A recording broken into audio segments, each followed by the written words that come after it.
मुक्तदी अगर इमाम से नाराज़ हो तो मुक्तदी का उस इमाम के पीछे नमाज पढ़ना कैसा है और इमाम का इमामत कराना कैसा है।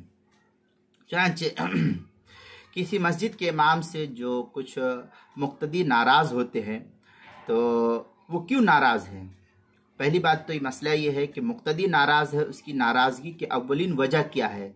मुक्तदी की तरफ से कमी है या इमाम की तरफ से कमी है, उसकी नाराज़गी की वजह क्या है, उनकी नाराज़गी की वजह को बयान किया जाए। अगर इनकी नाराज़गी की कोई शरई वजह नहीं है, अगर कोई शरई हुक्म है, कोई शरई वजह है तो उस मसले को हल किया जाएगा।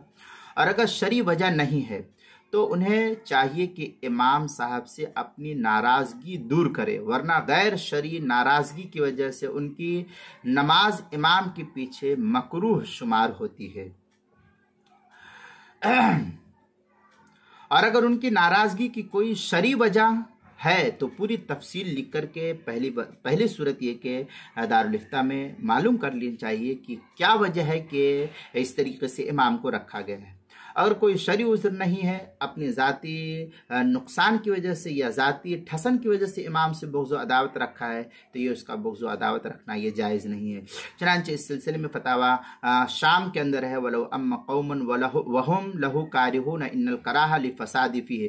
इस तरीके की इबारत फतावा शामी जो ज़करिया बुगडीपुर देवबंद का हिंदी नुस्खा है उसके बाबुल इमामा किताबुस सलाह बाबुल इमामा जिल्द नंबर 2 सफ़ा नंबर 297 और 298 पर इसको नकल किया।